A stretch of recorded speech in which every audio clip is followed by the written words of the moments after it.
To add the music to your profile Facebook. Hello everybody, welcome to this video. Today I will show you how to do this step by step, easy and quick. Let's do it.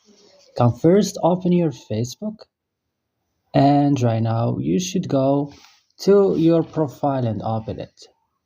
After that, click on edit profile, and then you will find this list. Scroll down until you found edit your about information. Click here, scroll down right now until you found music. Click add music.